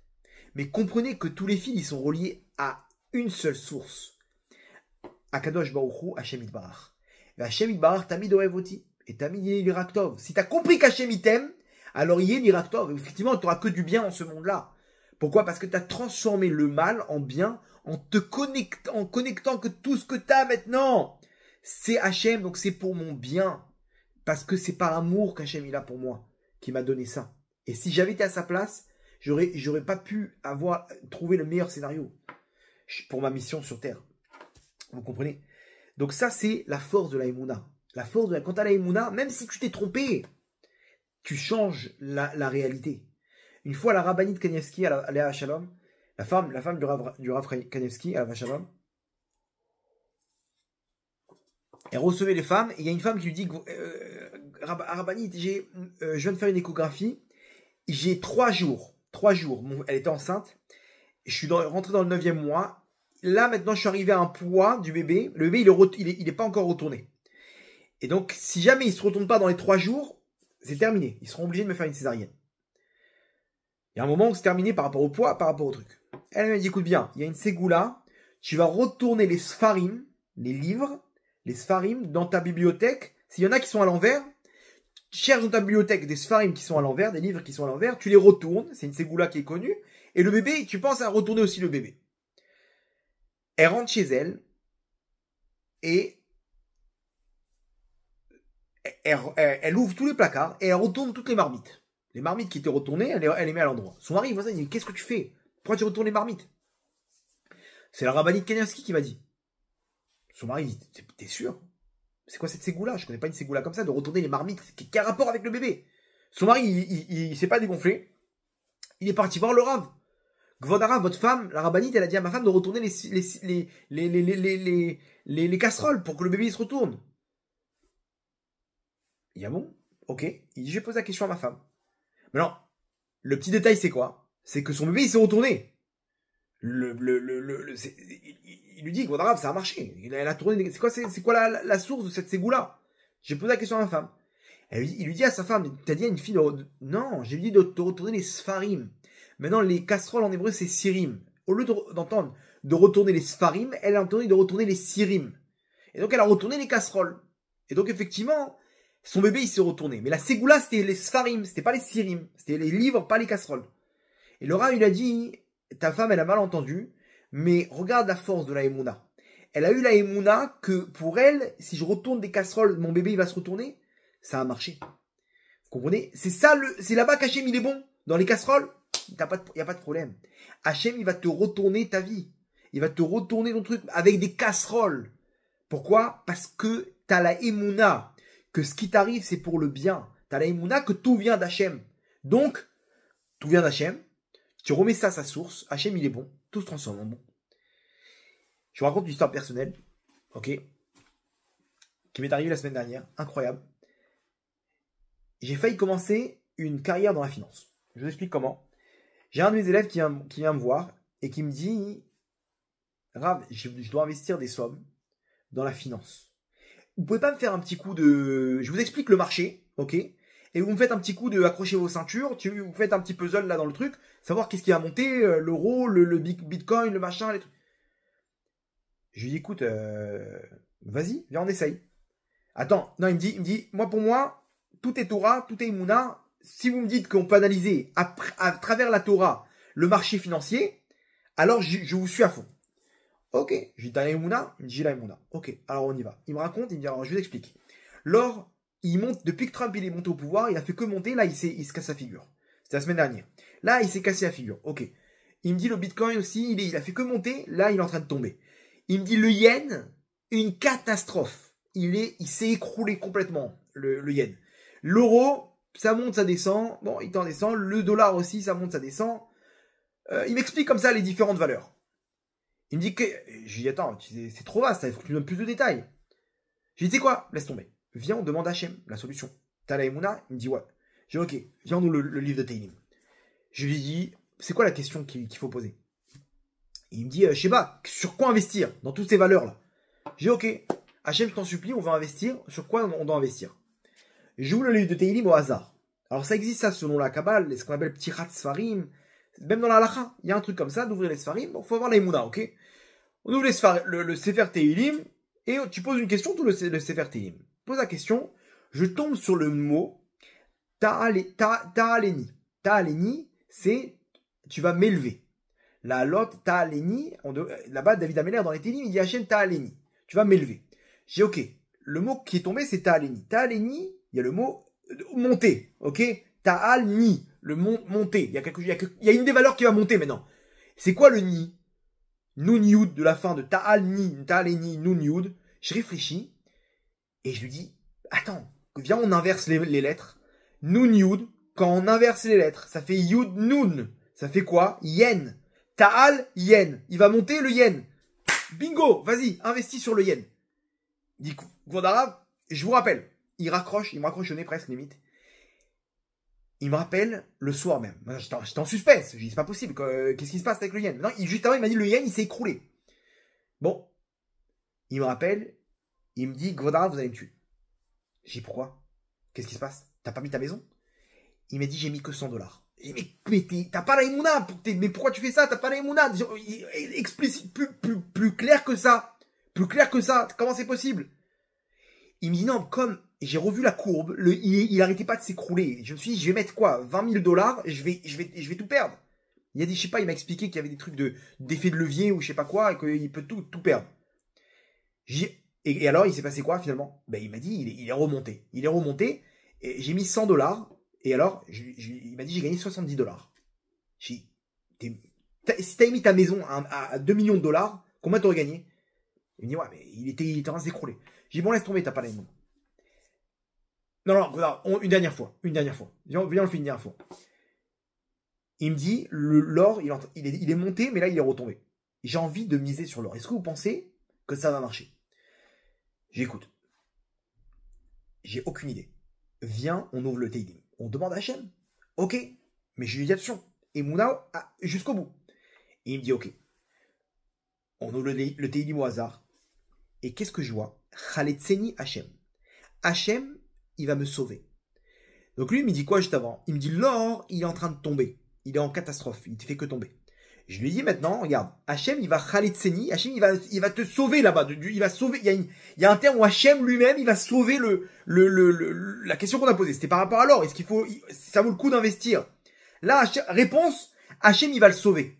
Il va sauver l'or de la chute. Donc vas-y, investis. Ok, il me raccroche au nez. Il me rappelle le lendemain. Il me dira, vous allez me tuer. J'ai dit, quoi encore? C'est pas possible. Pourquoi? Qu'est-ce qui t'arrive? Il m'a dit, j'ai investi.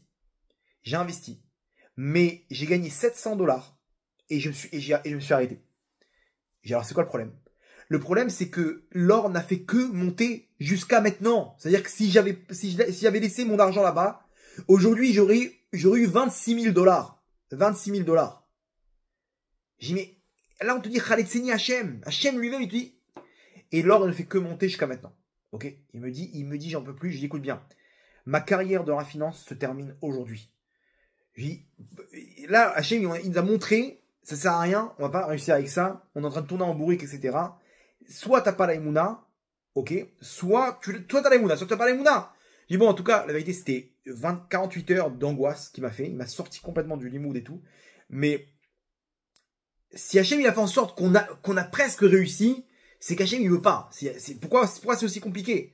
Non, si Hachem il a embrouillé, c'est que c'est pas pour nous. Je lui dis, écoute, moi je finis ma carrière dans la finance, ok? Mais regardez la force de la Emouna.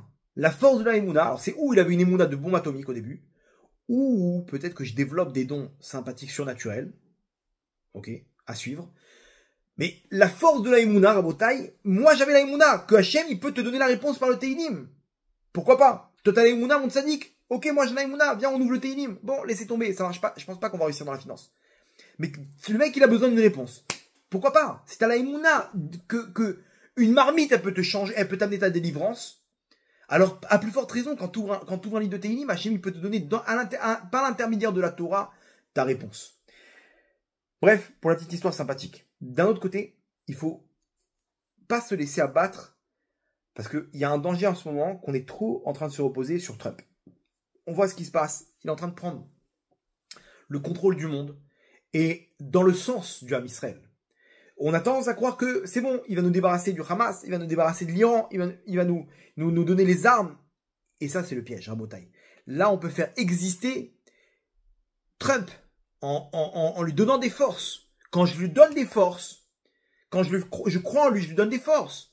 Et donc, bah, ok, il est fort, c'est vrai, mais ça n'a rien à voir avec Hachem. Moi, je suis avec Hachem. Avec ou sans lui, le Hamas, il va tomber si Hachem, il a décidé. Avec ou sans lui, l'Iran, elle va tomber. J'ai besoin de personne. J'ai besoin que d'Hachem. Hachem, t'as choisi dans les marionnettes Trump, il n'y a pas de problème. T'as choisi dans les marionnettes le Hamas, Biden, ce que tu veux. Moi, je suis avec Hachem, Rabotai, n'oubliez pas. Avec Hachem, on se connecte avec Hachem. Donc, Tov Hachem la colle, c'est ça ce que vous devez imprégner. Toda Hachem, merci Hachem, à la colle. Et quand on finit tout ça, on se reconnecte à Hachem et tout se transforme en bien. On a peint le monde en Emouna, Rabotai. Et c'est ce qu'a fait cette famille de la famille de Sacha Tropnov qui est sortie Shabbat. Et c'est ce qu'ils ont fait. Ils ont peint le monde de Emouna là où il se trouvait, dans l'obscurité, dans les douleurs, dans la souffrance. Ça, c'est l'histoire de ces kidnappés. Et c'est notre rôle sur Terre de le faire. Et si eux, ils ont réussi à le faire dans l'obscurité, alors chacun d'entre nous, on peut réussir à le faire. Ça, c'est le message de l'actualité, le message de la paracha, de ce que le petit clin d'œil du message d'Hachem à appliquer et à imprégner H24 à Botaï si on veut changer notre vie de la meilleure façon. On va terminer avec une petite histoire, l'histoire que je vous ai promis. Là, vous allez voir, accrochez vos ceintures, c'est du grand spectacle. Dans cette famille-là, il y avait la femme, la conjointe de ce Sacha.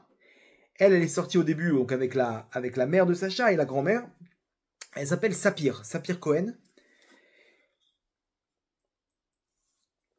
Je vais vous lire l'histoire comme je l'ai lu le témoignage de son père. Son père qui a raconté ça au Rav Yitzhak Zilberstein, qui est un des grands d'Israël aujourd'hui. Il a raconté le témoignage. Je ne peux pas vous raconter cette histoire. Pourquoi? Parce que chaque mot, il a son pesant d'or. Donc je vais vous lire l'histoire et vous la traduire. Vous inquiétez pas, ça va durer un petit peu plus long, mais ça vaut le coup. Parce que c'est une histoire incroyable. Donc il ramène le témoignage de sa fille, lui elle a tout raconté, au Rav. Et lui dit comme ça, Shloshim yom lifne sheira ason anora besimrat Torah. 30 jours avant la catastrophe de ce qui s'est passé donc à Simchat Torah, donc du 7 octobre, Shavua lifne Rosh Hashanah, une semaine avant Rosh Hashanah, Ergisha Beti Sapir Lotov Bagouf. Donc ma fille, Sapir, elle sentait mal. Elle avait un mal-être terrible. Irgisha Lotova, elle sentait pas bien. Yalcha Lidrosh Berofim. Elle est partie voir les médecins, les psychologues, des psychothérapeutes, etc. Après plusieurs examens, les médecins lui ont dit tout va bien, madame, on ne sait pas ce que vous avez.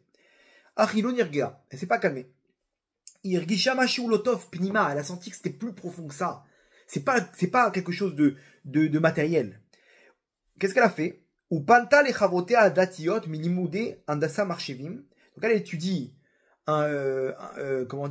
programmation et tout.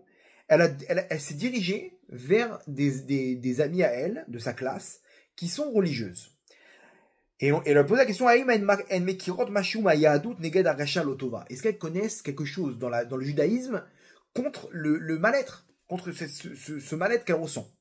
Sapir Logadla Beora Chaim Dati, Velo Zarta Lekem Torah Mitzvot. Elle n'a pas grandi du tout dans une famille de religieuses, de Torah Mitzvot. Et donc, elle était loin de tout ça. Donc, elle est partie voir une fille qui s'y connaît. Ar seulement, Ima Amina Meod, elle a une nimuna très forte. Vetsipta Lezra Uchanit. Et elle espérait en une aide du ciel, spirituelle. Achat Achaverot Shela, une de ses amies, Amrala qui imitagid bemesher shloshim yom et mizmor kavzain beteilim. Si elle lisait le mizmor, le teilim 27 pendant 30 jours, Bezrat Hashem, Akol Istader. À ce moment-là, Bezrat Hashem, tout va se remettre dans l'ordre. Donc, 30 jours, elle lui montre le psaume 27 des Teilim, ok, à lire, et elle lui dit 30 jours, tu lis ça, ça va se calmer. Ok, Sapir Iskima, elle a accepté. Tous les jours, elle n'a pas raté un jour pendant 30 jours comme ça, où elle disait ce mizmor, ok, avec intention, les David Hashem, Ori Veishi, ma lumière, ma délivrance, Mimi ira, de qui je vais avoir peur.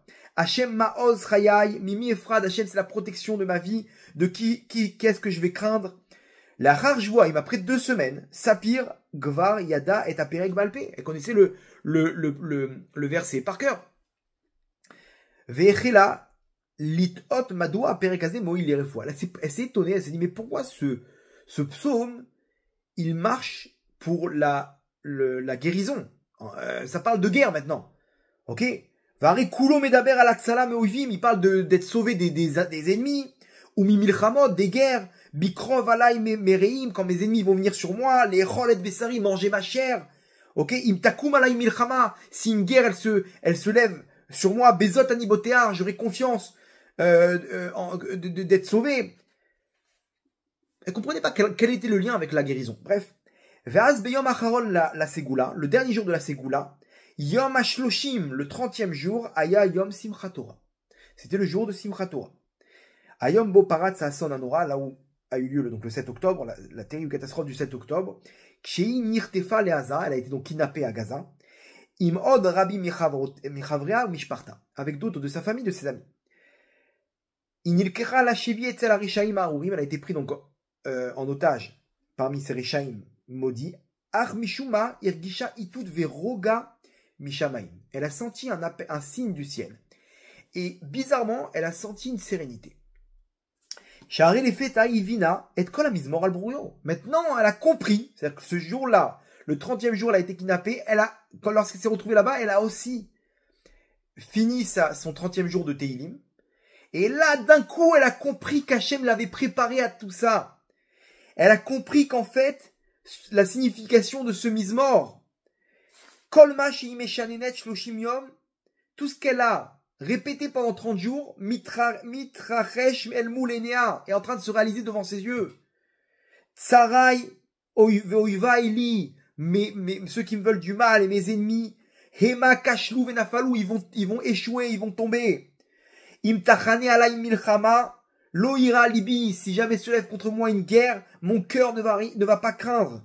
Beyom ra'a istereni, dans ce jour de douleur, de catastrophe, istereni Hachem, il va me protéger. Al taster panecha mimeni, ne voile pas ta face de moi, Hachem. Ishava kochot adirim, elle a puisé des forces incroyables. Shel emuna, de emuna, betor harocher dans l'obscurité. De betor harocher dans l'obscurité, dans la grande obscurité. Vechela leidbonen begalut Hachem.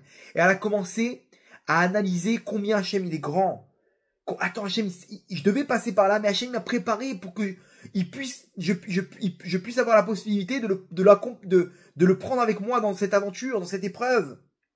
Elle a commencé à se réfléchir sur la grandeur d'Hachem, Velifto Arbo, et d'avoir confiance en lui, chez Yoshia Ota, Mitor Hageina Manora, qui va la délivrer de cet enfer. Amechabli mistovevus viva, les terroristes y tournaient autour d'elle. Ar im et malmelet et aperek ateini mazé. Elle continue à voix basse tous les jours de dire le psaume de Teilim. Becholzman shaitat sricha koach. Et maintenant, elle ne le disait pas qu'une fois par jour. Chaque fois qu'elle avait besoin de force, et il y avait des hauts et des bas.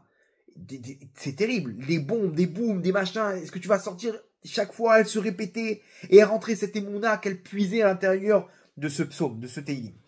Ayuita od keshisha shvuim. Il y avait avec elle 6 otages. Des kulam yechilou la tête mamakom achashur vanora. Chacun il espérait sortir de cet endroit-là. Et Rev Echad, un soir, nirnas echad achotfim arishaim. Il est en train des terroristes. Vechel lishol beivrit. Il pose la question en hébreu. Mipo ma'amin belokim. Qu'est-ce qui croit en Dieu ici? Kulam shatku pachadou la note. Ils ont eu peur de répondre. Là-bas, il leur donnait le Coran, il leur donnait des phrases à répéter. Ils ont eu peur de répondre. הם היו בטוחים כי הוא רוצה להעניש ולהתעלל במי שירא שמאמין בשירא, שירא שמאמין בשם. Tout celui qui croit en Dieu, il va sûrement être puni. Donc ils ont voulu cacher tout ça.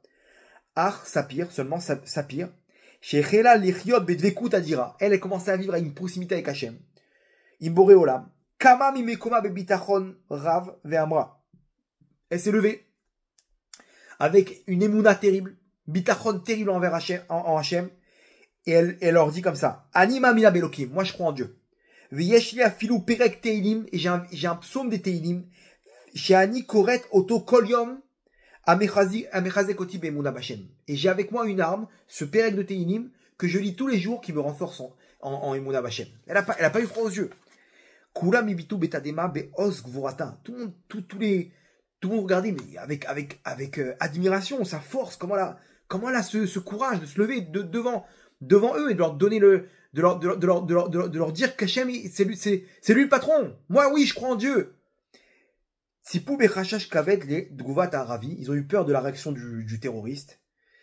Ibid ba Aravi, le terroriste, il la regarde dans les yeux.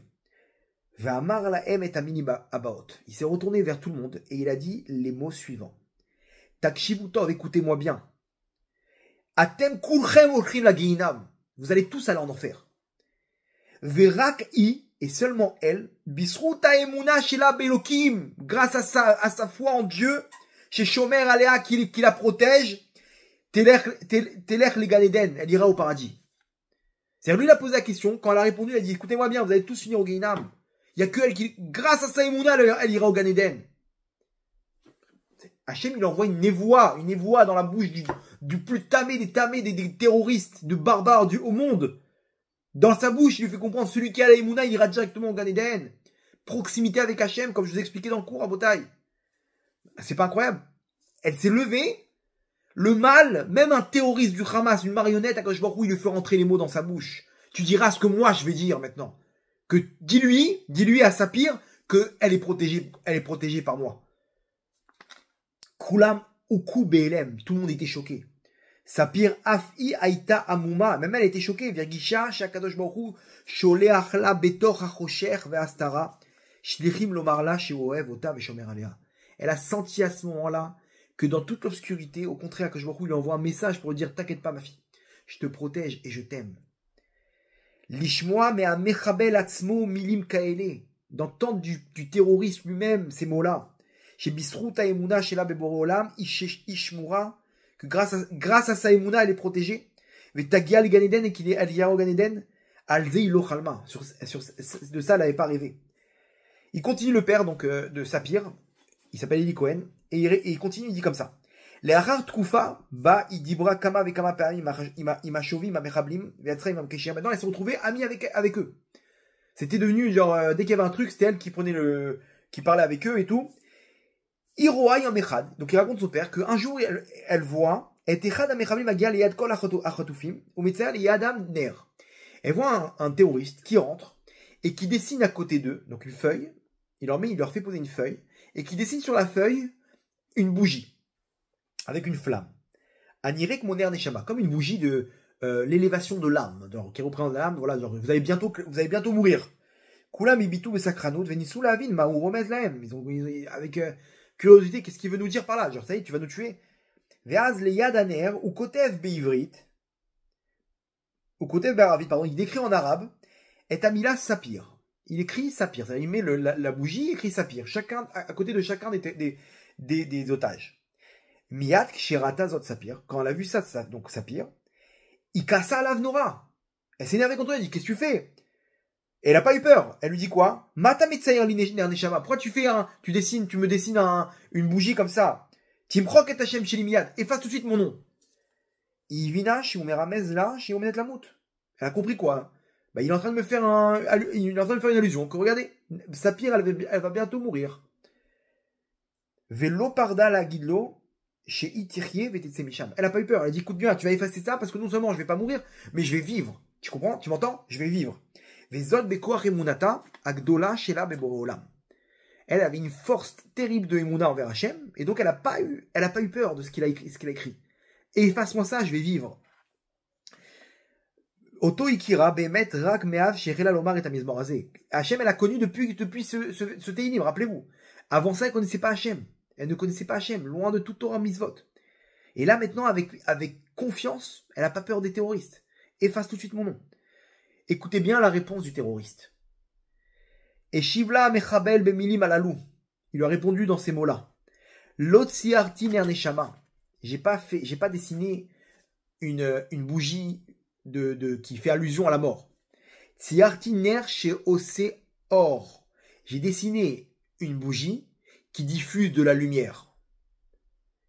Écoutez bien la suite. Lomar lach sheani vechavera ya mechablim, pour te dire à toi, Sapir, que moi, mes amis terroristes et moi-même, margishim chez Kolzman chez Atpo, on ressent qu'à chaque instant que tu te trouves ici dans cette pièce, yeshkan or kmoner, il y a de la lumière comme une bougie. Tavinitov, il lui dit, comprends bien, anachnu sonim yehudim, on déteste les juifs. Ve'atem ha'oivim she'anu, et vous êtes nos ennemis. Aval tamid she'anu nifgashim itrem, chaque fois qu'on vous rencontre, chaque fois qu'on vous voit, anachnu margishim she'yotse mimer or meyuchad she'shomer alayich. On ressent que de toi sort une lumière incroyable qui te protège. C'est-à-dire qu'il a dessiné ce qu'ils se sont tous dit, ils sont tous arrivés à la conclusion. On dit, quand dans cette pièce, il y a quelque chose une lumière énorme qu'elle dégage, cette fille. Rabotai, elle est dans le pire des Gehinam. Les terroristes, ils ressentent, ils voient une lumière, on ne peut pas la toucher, cette fille-là. Elle dégage une lumière dans cette pièce, cette fille-là, que tu peux rien lui faire. Tant qu'elle a la Imuna Bachem, on peut rien lui faire. Et donc il a fait un dessin que cette sapir-là, elle diffuse une lumière dans la pièce. Maintenant, il lui dit, j'ai envie de te tuer, je te déteste, je te hais. Ma barbarie, elle est neutralisée en moi. Je deviens un petit nounours. Pourquoi? Parce que chaque fois que je vous rencontre, il y a cette lumière qui me fait comprendre, ne touche pas à cette fille-là. Inidema vergisha kochot adjirim. Imaginez-vous sa transformation, elle a senti des forces incroyables. Dafka chashicha gdola zo. Justement, cette obscurité énorme, garmalad les découps Bachem. C'est ça qui lui a créé une proximité incroyable avec Hachem. Chez où Levado Menael et Taolam, que c'est lui seul qui dirige le monde. Ou Bistruta Emuna Azo va bitachon. Et grâce à sa Emuna et son bitachon, Irgisha chez Hachem Nimsa Ita Bekol Haotzma. Elle a ressenti qu'Hachem est avec elle de toute sa splendeur. Vers Mechabli Maharurim Alalou, Mahamitim Lazot. C'est eux-mêmes, ces terroristes, qui lui confirment tout ça. Ce qu'elle ressentait déjà à l'intérieur d'elle. Et ces terroristes, ils lui confirment. Hachem, du plus profond de la Touma, il lui confirme tout ça, Rabotai. Arav Zilberstein Shama et Advarim Beshkika, il a écouté ça de Rav Zilberstein avec attention. Ve'az aussi Fa'av les Sioum et Divria Shelbito Sapir. Il a fini le père avec les paroles de sa fille. Et il dit comme ça, Isipra Shirata Kolkar Arbenissim. Elle a raconté qu'elle avait vu tellement de miracles là-bas. Chez IFChar les Farsem Kaet, que apparemment maintenant c'est impossible encore de diffuser. Dvarim Mamash Me'al Ateva, des choses au-dessus de la nature. On parle d'une femme qui ne connaissait pas Hachem jusqu'à maintenant, qui ne savait pas c'est quoi la tsniout, qui ne savait pas c'est quoi Shabbat. L'Argish et Elokim Betok Rashicha, de ressentir Hachem dans l'obscurité, Ad Kedekar, à tel point chez l'Achar Shloshim Yom, chez Sha'ata Beminarot, après 30 jours où elle était dans les tunnels là-bas, et Aïta Mamshicha Lomar et Tamizmor, Veomeret Besofo, et regardez ce qu'il dit. Et à la fin, vous savez ce qu'elle disait dans les tunnels. Elle disait comme ça, Toda Lecha Elokim, merci Hachem, chez Samta Otipo, que tu m'as mis dans ces tunnels, dans cette obscurité, kidnappé par le Hamas. Sauf, Animargisha chez Eshni Mashmaout Lachaim. Enfin, je ressens que j'ai un but dans ce monde-là.